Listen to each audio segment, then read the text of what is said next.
Bum, bum, bum. Bum, bum, bum, bum. Bum, bum, bum, bum, bum. Hey, everybody.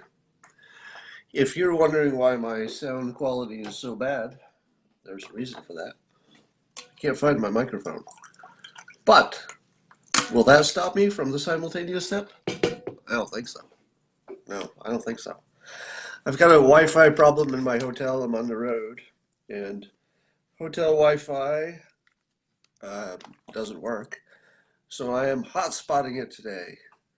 So this is your hotspot simultaneous sip, the best there could ever be. And when it's late, it's better than ever because it made you wait. All right, grab your cup or mug or stein or chalice, your beverage holder of any kind. It could be a canteen, shot glass, thermos, it doesn't matter. Fill it with your favorite liquid. I like coffee. And join me now for the unparalleled pleasure. The dopamine hit of the day, the thing that makes everything better and gets better every time you do it, the simultaneous sip. Go. Oh. So I'm on the road again, promoting my book, which I know by now every one of you have acquired. Most of you have read. Some of you have acquired several versions of it, from Kindles to hard copy to audiobook. Yes, I'm going on Dave Rubin today. I'm not sure exactly when his show airs. I'll find out, then I'll tweet it at you. But what is better than being in Southern California and getting to talk to Dave Rubin? Nothing. Nothing. It's the best thing ever. I'll let you know when the episode shows. So we'll be there in a few hours. Um, so I've been trying to figure out, I swear, I've been trying really hard to understand this whole Ukrainian phone call situation. And I've been debating with people on Twitter to try to get a better sense of where my blank spots are. You know, where do I have a gap in my understanding that needs to be filled in? And it's you may be having the same experience. I'm trying to understand it, but it's really hard. So here's where I am at the moment. This is my current take. The question of whether there was a quid pro quo or not is irrelevant. You got it? The question of whether there was a quid pro quo is a complete distraction and irrelevant. Because if the president were asking for something totally appropriate, then he's allowed to push. We would want him to do that. So if he's asking for something appropriate, he's allowed to push. But let's say he was asking for something that was inappropriate. Is he still allowed to push? Doesn't matter. Because if you're having a conversation with the man who controls the biggest military in the world and has the fate of your country and your administration on the line, and you've got to make him happy, how could he turn off the quid pro quo? Is there a way to turn it off? So the question is not whether or not there's a quid pro quo, because you couldn't turn it off if you wanted to. If Trump walks in the room, it's quid pro quo all around. Everybody watching, everybody who's an assistant, everybody has a quid and a quo, or they wouldn't even be there. So arguing about whether the quid pro quo exists in a specific instance is just loser think, because it can't matter either way. It doesn't matter if he said or else, or if he didn't say or else. The implied relationship is always at stake. In every conversation, there's an implied quid pro quo. So the arguments about that may have some legal significance, but because, as far as I know, there's no claim of a law being broken. So what if quid pro quo did have meaning in a legal context? Would it matter? Well, not in this case, because there's no there's no allegation of a crime. The president is not accused of an actual crime by, at least by people who know what they're talking about. So I think the whole quid pro quo thing is a complete waste of time. The only question we should be asking is, did the president do something that was appropriate or inappropriate? And here it gets interesting, because I've been debating with some people who are smarter than the normal people online to try to see their point of view. I'm actually really trying to understand, because I'm having some trouble just really grasping the other point of view. And so I argued with somebody who seemed pretty smart yesterday, and we went all the way down the rabbit hole. And in the end, this is where it came out. He said the president violated a norm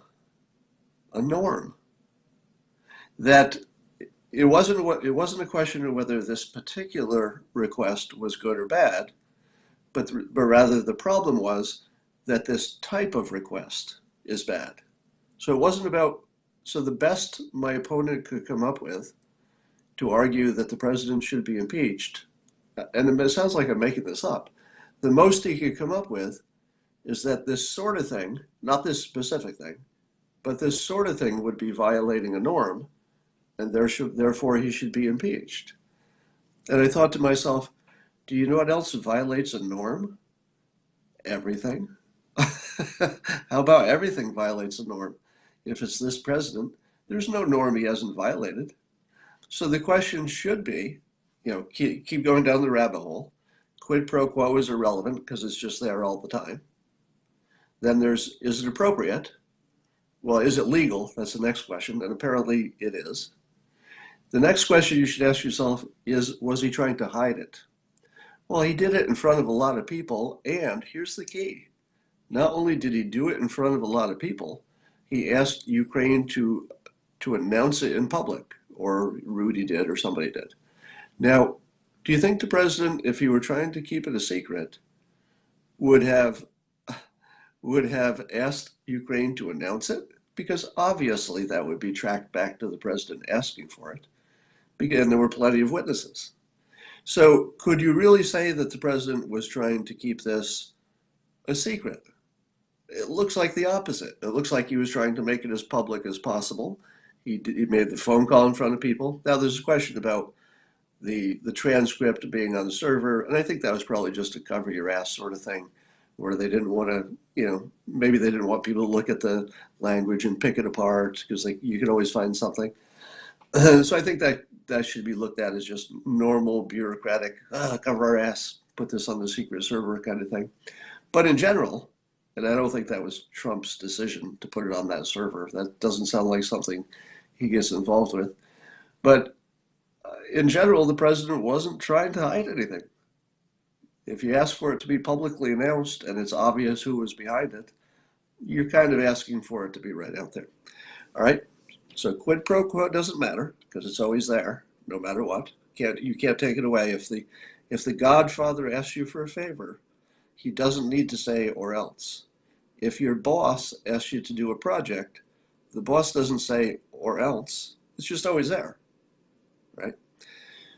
It's not illegal. Nobody's claiming that. It's not hidden because he clearly didn't do the things you would do if you were trying to hide it. And then you go down the rabbit hole, and then it becomes, you don't want it to be a norm. And what they mean by that is you would not want it to be a norm, in their words, for the sitting president to use his power to dig up dirt, this would be their words, on an opponent. Now, is that a norm you would want to avoid, or is that a norm you would want to normalize? Let me ask you this. If Don Jr. had been taking money from, let's say, Russia, would the Democrats want to look into that? Yes.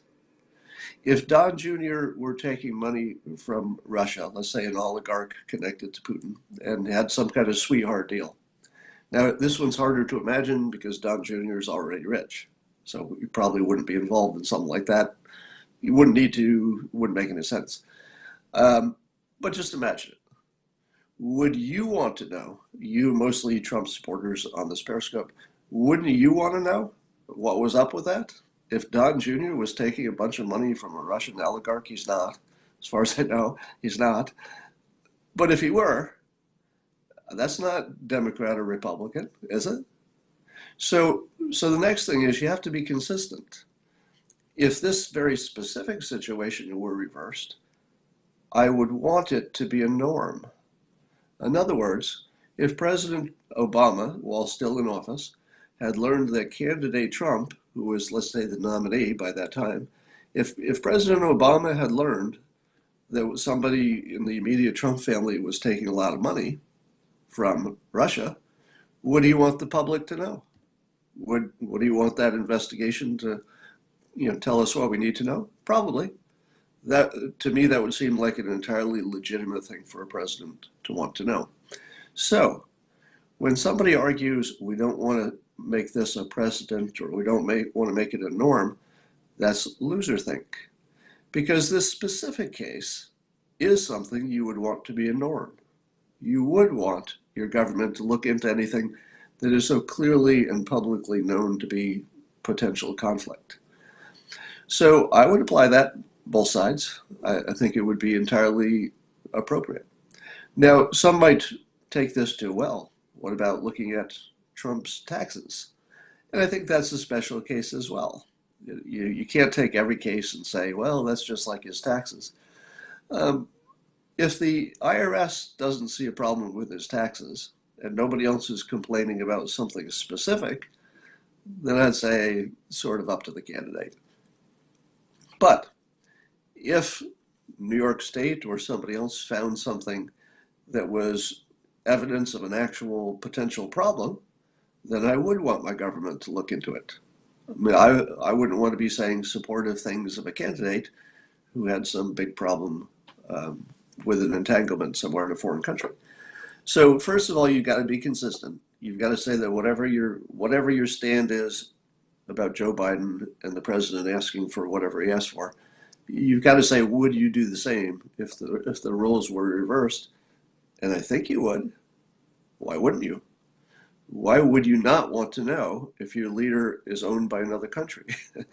How could we possibly not want to know that? So here's my summary of all that. And I've said this a number of times. I saw today that apparently the GOP has 4 talking point defenses about what the president did or did not do. And one of the defenses is that there's technically no quid pro quo. And I guess they can make a good case for that because the president is on record as saying directly it's not quid pro quo. He used the word favor, and apparently some of the Ukrainians, according to pro-Trump GOP types, apparently the Ukraine didn't know anything was being held up. So there was no, and then they got the money anyway without doing the thing. So they're arguing that the quid pro quo doesn't exist. And I think that might be a losing argument because although it may not technically exist, there's no way any normal voter is going to say, he was talking to the president of the United States, the only one who had the power to save his country militarily in case Moscow got out of control. I think it's a losing argument to argue quid pro quo doesn't exist because although maybe it doesn't exist, it's a losing argument because it's just always there. It's in the atmosphere. You can't say it's not sitting on the table. It doesn't matter if it's sitting on the table where you can see it. It's in the atmosphere. You can't remove it. It's there with every conversation. So I would go to the next argument, which is, was it illegal? And was he trying very hard to hide it? And it wasn't illegal, and he wasn't trying very hard to hide it. So then the next question is, was it appropriate? And appropriate comes down to, is it good for the country? And can you imagine any situation in which you as a voter, be you Republican, or be you independent, or be you a Democrat, can you imagine not wanting to know what's going on there? Wouldn't you want to know as a voter? Biden is leading in all the polls. He's leading in a head-to-head, at least in the polls, he's leading head-to-head against Trump. He could be our next president. Don't you want to know as much about that guy as possible? That's how it works. When you're running for president and you're the number one guy, people can ask a lot of questions, and the public wants to know. So the only thing I would want to know out of this whole thing, true or false, it is in the public's interest the voters' interest that we have more information about whatever was going on there with Biden. That's the only thing I would argue. Everything else is sort of not understanding the question. Because if you're arguing quid pro quo, it's like you don't know how anything works because you couldn't take it out. Even if the president had no intentions of quid pro quo, you can't erase it from the situation. It is the situation. It's not the situation that then you can take this part out. It's the situation. Two leaders talking, and especially in this specific situation where Ukraine needs the United States and will need us probably for a lot of things and for a lot of years. All right, so that's my take on this. How's my audio quality, by the way? I'm surprised this live stream is working because I'm just hot spotting it off of my quid pro quo threats are violations of labor negotiations. Irrelevant. So one of the arguments is it wasn't actually the president's job. So what law does that violate? So it wasn't the president's job. Is that a law? No, it's not a law. What is it? When you say it wasn't the president's job, what is it? It's a norm.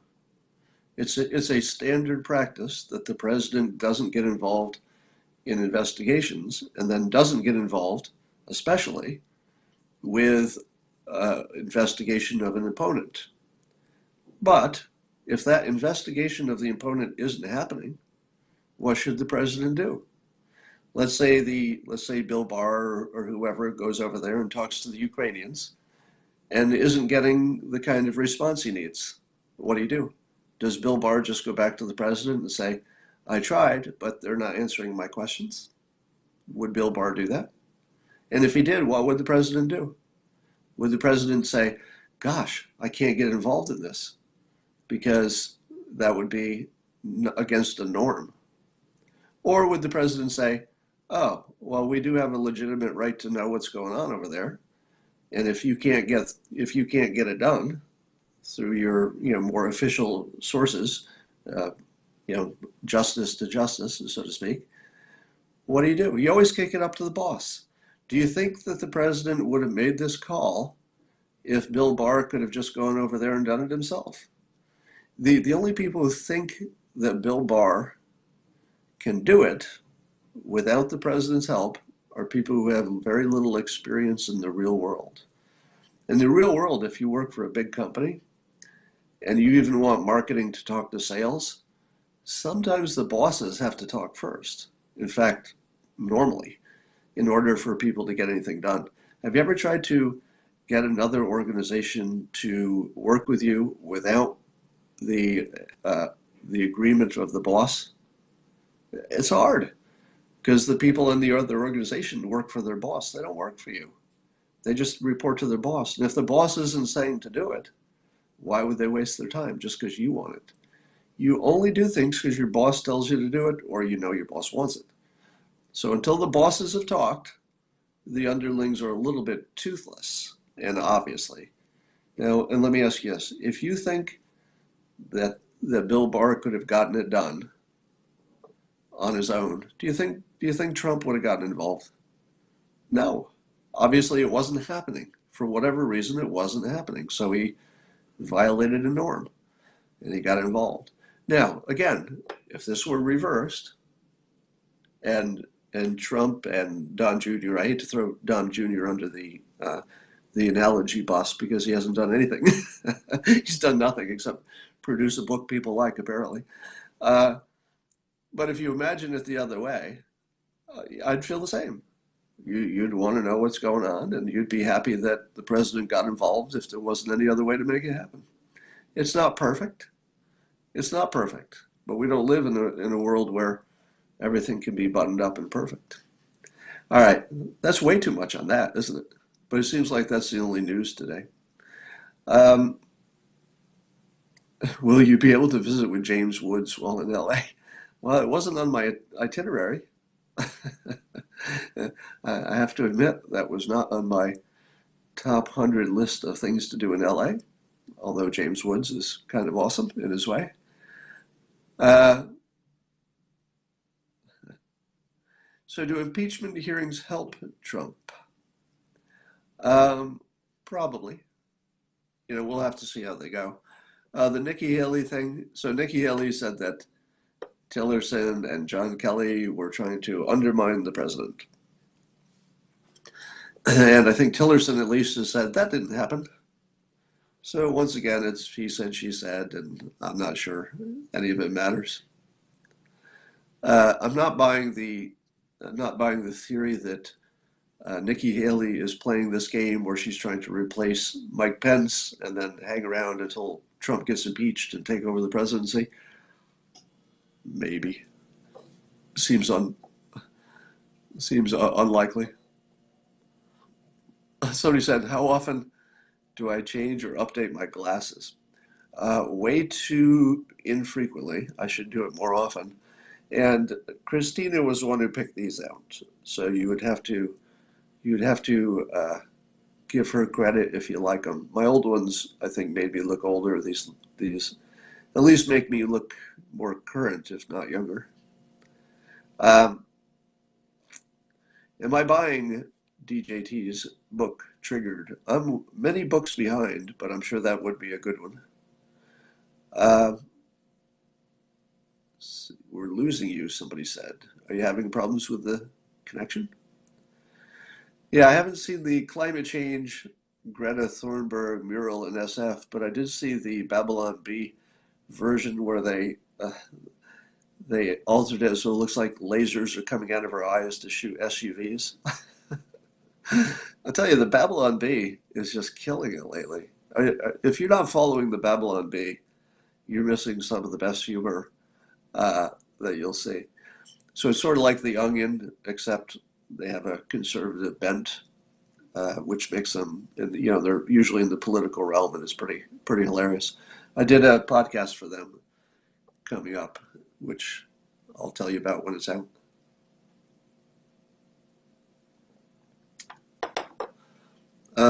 Connection is fine. Good. It's good to know. All right. Is anything else going on? Um, Most of you saw me on the Greg Gutfeld show, I hope. And it was interesting. If you heard me on the Greg Gutfeld show, when I played it back, I noticed that everybody has a better voice than I do. They have a more commanding, powerful voice. Greg has a really powerful voice that kind of takes over a room. As does Kat. She has a different kind of voice, but it cuts through the noise and really gets your attention. Tyrus, of course, and then Dave Smith, comedian, was there. He has a great voice, and I would listen to my voice. It was for the end of my day. You hear me in the morning when I'm on this Periscope, and it probably sounds a lot better. But by the end of the day, I've been talking all day. I could do 25 interviews a day on a book tour, and I don't have much left in the tank by 6 p.m. Because my day starts 3 or 4 in the morning. Uh, will I watch the hearings? Only if I'm around. That was up again, you say. Somebody says, be more natural. Be more natural on the Greg Gutfeld show. I don't know what natural would mean in that case. It's important to match the energy of the show. So anybody, in fact, in my book, Loser Think, one of the things I teach is that some of the worst advice you'll ever get is to be yourself or to be natural, because that never works. You should be whatever the situation calls for, and who you are is what you do. So if you're the person who comes into a room and simply acts happy, you're that guy. It doesn't matter what your internal thought is. That's who you are, and that's who you become. So, um, for whoever said I should have acted more naturally, maybe act natural is not be natural. I couldn't be more natural, but I suppose I could act natural. In other words, I could put on a different kind of performance that looked to you more natural, but that's the best you can do. Acting natural would be the worst advice, because I would just sit there low energy, mumbling like I usually do. If you're on a TV show, you're not supposed to act natural. You're supposed to crank it up to unnatural and entertaining. So I tried to do that, but the others who are with me are more experienced at that sort of thing. You could tell. You seem kind of nervous. You know what's funny? I wasn't nervous at all. I don't get nervous for most things. I mean, I visited the President of the United States in the Oval Office, and I don't even think my pulse was elevated.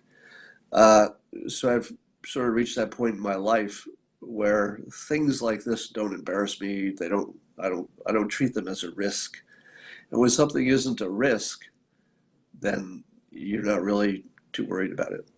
I mean, you probably detected that I was concentrating to try to remember what I thought I was going to say in case I got the questions I was hoping to get, that sort of thing. But my pulse was probably baseline. Uh, do I like Kat Timp's humor? Yes, very much. I think Kat is incredible. Um, would like to hear you and Rush Limbaugh talk. Well, I sent my book to Snerdley, and we don't know if uh, if Rush will want to talk to me, but if he ever does, I would love to do that. All you got to do is act naturally. Yeah. You seemed a little nervous, um, but I wasn't. You may have seen me looking unnatural, which is different from being nervous because I didn't have any nervous at all, actually. You look taller on Periscope. That's true. I noticed the same thing. When you see me on a couch with normal sized people, I look smaller, especially if Tyrus is the one on the end. You liked my Epic Times interview? Thank you. Ba-ba-ba-boom. Do you always, do I always operate at maximum persuasion? No. It's hard to turn it off because it just becomes the way you act. You know, some people ask me, are you trying to be persuasive in any particular context? And I always say the same thing, which is persuasion is something that you know, and it's something you become, because all communication is an attempt to be persuasive. Sometimes you're persuading people to just have a good time. So you're trying to entertain them. Sometimes you're persuading them to change their mind. Sometimes you just want them to like you. But all communication is persuasion. And once you know the right way to communicate, you're also just automatically persuasive. So you can't turn it off. It's just who you become. What would you do differently next time on Getfeld? I would smile less. I would smile less. When I was actually really happy, and when you're there in person, it's even funnier than it is on TV because there's also stuff that happens during the commercial breaks, which is just as funny as the stuff that you see on screen. Sometimes the good stuff happens in the breaks, and so the entire time you're there, from the from the moment I reach the green room ahead of time, it's all fun people. By now, I knew most of them, and the energy's high. Everybody's joking around. Everybody's in a good mood. So it's just a really good time. It's a by far the most fun show to do. Um, did anything get edited out? Yes, but only for time. So we went a little bit long and edited a few minutes out. I'm not sure you would notice it. Is there online training you recommend for learning hypnosis? There is not. I'm not aware of any way to learn it from a book or from a website. I've never heard of that. I'm not saying it wouldn't work, but there's something about the in-person experience because it's a physical process where you have to do things and somebody has to watch you and all that, and you need practice. Yeah, Don Jr. got heckled by Trump supporters for not taking questions. Not much of a story. Your book, Kindle versus Audible.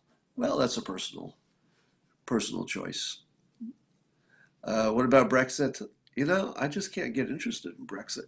I want to be, but I'm not.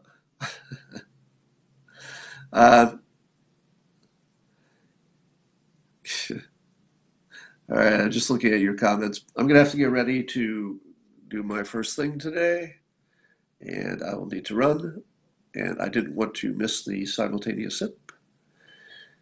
Um, is hypnosis okay for teens to quit vaping? Hypnosis would not work on your teen to quit vaping. Here's a little tip about hypnosis. Hypnosis does not work better than any other well-known method for quitting cigarettes or vapes or losing weight. The secret is, and you learn this as a hypnotist, that the person has to decide to quit. Once a person has decided to quit, every method works. And maybe 1 out of 3 people actually have decided. The other 2 out of 3 want to quit, or maybe somebody else wants them to quit. There's no method that will make them quit. Hypnosis cannot make somebody change their mind to want something different, at least in this context. In other contexts, yes. But no, hypnosis would have no value in stopping somebody from vaping because the reason they vape is that they want to vape. Now, if your teen came to you and said, damn, I really super want to quit. I'm not kidding. I just can't quit. Can you find me some help? Now, under that condition, hypnosis would work the same way everything else would work. It wouldn't matter what method you picked. Once the decision is made, the rest just happens. So what we often confuse wanting to quit with deciding to quit, and those are completely different. Wanting to quit means you're not going to quit. Deciding to quit means you're going to quit, and sometimes you can tell the difference. There have probably been times in your life where something happened, it was the last straw, and you said to yourself, okay, all the other times I wanted to stop doing whatever it is, but I just decided. And you feel that moment. If you don't feel the moment, today's the day I decided, don't bother. There's no method that will help you. You're not going to quit something you want to do. Yeah. Uh, that's what Alan Carr stresses in his book, How to Give Up Smoking. You should. That's uh, I see a bunch of you who are having a realization on that. The first time you hear that, it's quite a mind. I'm not going to use that word. It might blow your mind because we go through life thinking that our wishes and our decisions are somehow the same thing, and they're not. Likewise, and this is stolen from somebody rich who once said this. I wish I could credit the right person, but I can't. Somebody said that the way to be successful is to figure out what the price is and then pay it. Now, the first time you hear that, you say to yourself, well, that's sort of saying nothing. Figure out the price of success and pay it. Yeah, great, Scott. Put that on your bumper sticker. Put it on the bumper sticker. It means nothing to me. But it's the most powerful thing you'll ever hear in your life. When I first got an offer to be a cartoonist, I knew that I would have to work pretty much every day, every morning, every weekend, and every night for years to make it likely I would succeed. And I actually made that decision on day one. The day that I was offered a contract to be a syndicated cartoonist, and by the way, most people who get that contract fail. The overwhelming number, 90%, maybe 95%, fail even after they get a contract to be syndicated in newspapers because you still have to perform. And I made a promise to myself, an actual promise in real words, a specific moment. And I said, Scott, I make a promise to myself. I won't fail because I didn't try hard enough. There will never be a time in my life when I look back and say, that cartooning thing could have worked out for me if I'd worked a little harder. And I said to myself, I can't control everything, but I'm going to make sure there will never be a day in my future when I say to myself, if I'd only done that a little bit more. And so I redlined my effort for years. And if you're wondering why so few cartoonists ever make it to the big time, so to speak, it's because they don't or can't or won't do what I did, which is I put everything into it. I left nothing on the table. I didn't have a scrap of energy left at the end of every day, and I would fall asleep for 4 hours, wake up, and I would run, actually run during the day to get everything done. And this is not a joke. Back in the days of fax machines and that, if I'd hear my fax machine going off in my other room in my little condo, I would run to get it, pick it up, and if I had to throw something away, I would run to the garbage pail. And then if I got a phone call, I would run to the phone. I would run to everything while I was inside my own home. And the reason was that by running, I could buy myself an extra 3%. I left nothing. I left nothing to chance that I would ever ask myself, why didn't I work harder? I redlined for 10 years. So I tell you that story. Some of you said that's inspirational. I'll do something like that. I have also my objective. I'm going to leave it all out there. I don't want to ever say I didn't work hard enough. But others of you just said, I don't want any of that. I don't want any of that. And that's a good choice. For some of you, this level of sacrifice is just not something that'll ever work for you. Don't do it. But go back to my advice. If you want to be successful, find out the price and then pay it. Somebody says, were you single? Yes. I was in a relationship, but I was not married. How did you mitigate the stress that came with that persistent effort? I exercised almost every day, and keeping busy turns out is good for me. So good things were happening, and I enjoyed it, and it was mentally stimulating, and I kind of like pressure. I've always performed well under pressure. Somebody says I did the same as a hairstylist. Good for you. You figured out what it would cost, and then once you knew the price, you didn't ask yourself, could I afford it? You just went down and did the damn thing. Sometimes you just have to decide. It's not what you want, it's what you decide. The exact way I was able to retire at 43, says Brad. There you go. Um, Drugs back then? Not in those days. There are periods in my life when I was more or less prone to smoking massive amounts of marijuana. But during the time that Dilbert was starting was not one of those times. But yeah, it was off and on during that period. All right, that's all I got for now. I'm going to have to go get ready. I would like to talk to you all day, but I got to run, and I will talk to you later.